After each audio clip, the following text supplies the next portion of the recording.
안녕하세요. 경제학 공부하는 분들이라면 누구나 한 번쯤은 본다는 바로 그 책, 이중구, 이창용 교수님의 경제학 원론 교과서를 바탕으로 금융자산의 세계를 아주 쉽고 재미있게 파헤쳐보는 시간입니다. 뭐 사실 금융시장, 생각만 해도 머리 아프잖아요.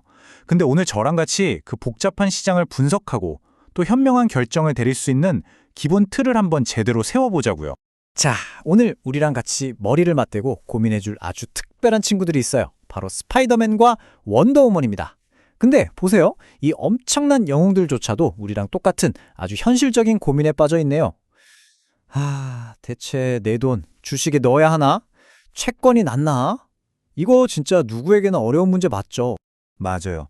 신문이나 뉴스를 딱 켜보면 온통 알 수 없는 숫자랑 그래프뿐이니까 어디서부터 뭘 봐야 할지 정말 막막할 때가 많죠. 마치 출구 없는 거대한 미로에 갇힌 기분이랄까요? 하지만 여러분, 걱정 딱 붙들어 매세요. 오늘 이 복잡한 세계를 아주 명쾌하게 안내해줄 경제학 장 박사님의 지혜를 빌려볼 거거든요.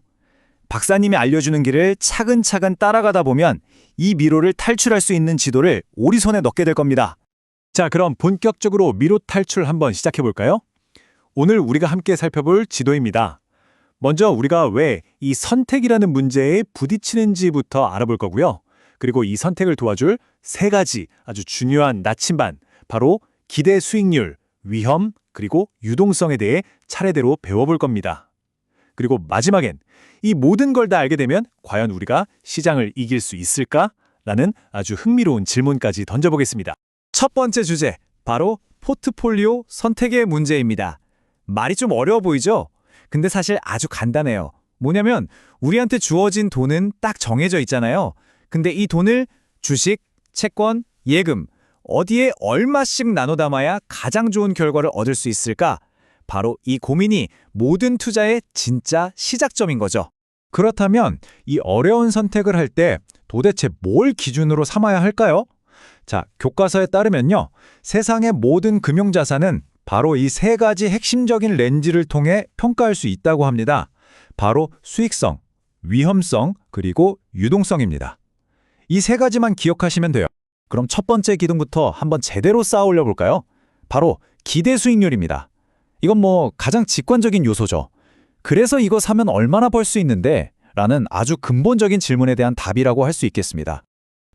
슬라이드에 나온 정의는 조금 딱딱해 보일 수 있는데요. 핵심은 이겁니다. 좋은 일이 일어날 가능성이랑 또 나쁜 일이 일어날 가능성을 모두 다 고려해서 평균적으로 얼마 정도를 기대할 수 있을까? 이걸 계산하는 거예요. 여기서 진짜 중요한 거 하나. 이건 절대 보장 수익률이 아닙니다. 어디까지나 통계적인 기대치일 뿐이라는 점 꼭 기억해 주세요. 이론만 들으면 좀 지루하잖아요. 그래서 스파이더맨이랑 같이 직접 한번 계산해 보겠습니다. 자, 여기 스파이더맨이 현재 주가가 10만 원인 주식을 살까 말까 심각하게 고민하고 있다고 하네요. 자, 이 주식의 미래에 딱 두 가지 시나리오가 있다고 가정해 볼게요. 아주 간단하게요.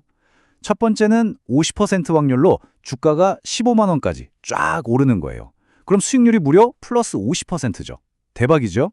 반대로 나머지 50% 확률로는 9만 원으로 뚝 떨어져서 마이너스 10% 손실을 볼 수도 있어요. 그럼 이 두 가지 가능성을 모두 고려해서 평균을 내보는 거죠. 계산은 간단합니다. 50% 수익률에 확률 0.5로 곱하고 마이너스 10% 손실률에 확률 0.5로 곱해서 이걸 더해주면 되는 겁니다. 자, 계산 끝났습니다. 결과는 바로 10%가 나왔네요.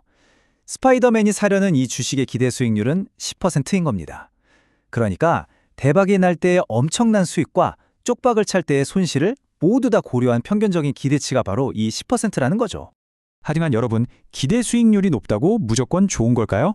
절대 아니죠. 이게 이야기의 전부는 아닙니다. 상황이 우리가 예상한 대로 흘러가지 않을 가능성, 즉 경제학자들이 위험이라고 부르는 요소를 반드시 함께 봐야 합니다. 여기서 말하는 위험이라는 게 그냥 돈을 잃을 가능성만을 의미하는 건 아니에요. 그보다 더 정확한 의미는 수익률의 변동성입니다.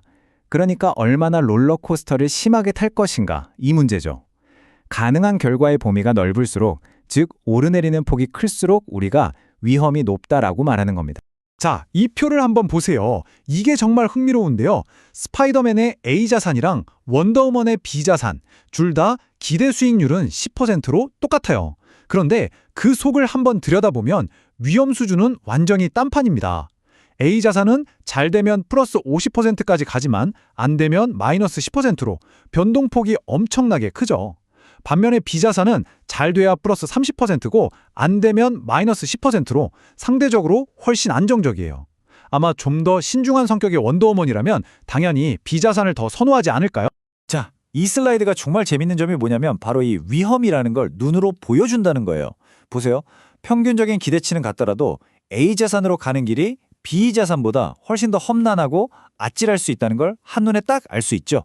사실 대부분의 투자자들은 본능적으로 위험 회피적이에요. 굳이 위험한 길을 가고 싶어 하지 않죠. 그래서 더 불확실하고 위험한 자산을 사게 하려면 그에 대한 보상이 필요합니다. 경제학에서는 이걸 위험 프리미엄이라고 불러요. 그러니까 더 큰 위험을 감수하는 대가로 요구하는 추가적인 기대 수익인 셈이죠. 투자자 입장에선 이런 거예요. 이만큼이는 위험한데 이 정도는 더 벌게 해줘야 내가 투자하지! 라고 생각하는 거죠.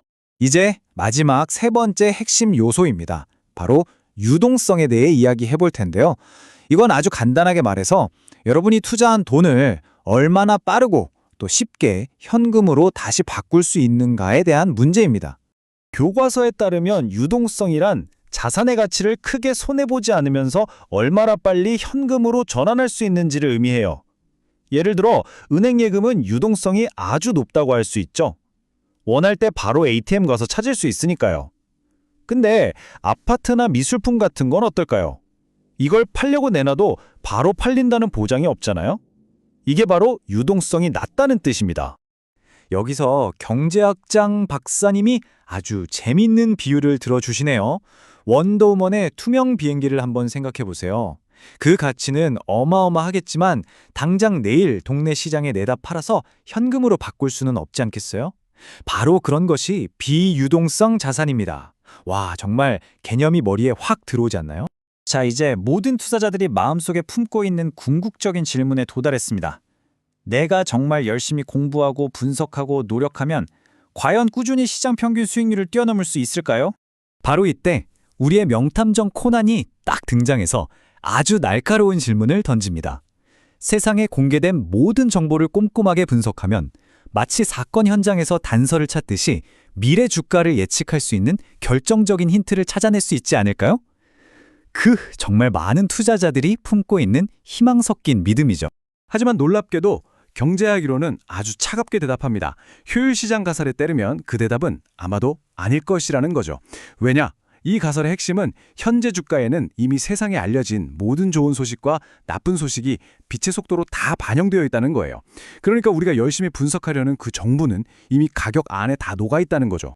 따라서 핵심은 바로 이겁니다. 주가의 다음 움직임은 예측이 불가능한 새로운 정보에 의해서만 결정된다는 거예요. 그래서 임의보행 가설에서는 주가의 움직임을 마치 술 취한 사람의 걸음걸이에 비유해요. 이 사람이 다음에 왼쪽으로 갈지 오른쪽으로 갈지 그 다음 발걸음을 전혀 예측할 수 없는 것처럼요. 과거의 데이터를 아무리 들여다봐도 미래의 움직임을 알 수 없다는 뜻입니다. 자, 그럼 오늘 배운 내용 깔끔하게 정리해 보겠습니다. 어떤 금융자산을 평가하든지 간에 이 세 가지 핵심 열쇠를 꼭 기억하세요. 첫째, 기대 수익률. 내가 평균적으로 얼마를 벌 것으로 기대하는가. 둘째, 위험. 그 수익이 얼마나 불확실하고 변동성이 큰가. 그리고 마지막 셋째, 유동성. 내가 원할 때 얼마나 빨리 현금으로 되돌릴 수 있는가.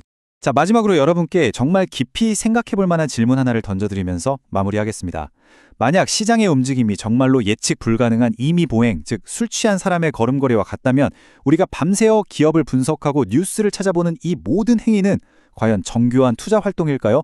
아니면 그저 동전 던지기처럼 운에 맡기는 확률 게임에 불과한 걸까요? 여러분의 생각은 어떠신가요? 이 질문에 대해 한번 깊이 고민해 보시는 것도 아주 의미 있을 겁니다.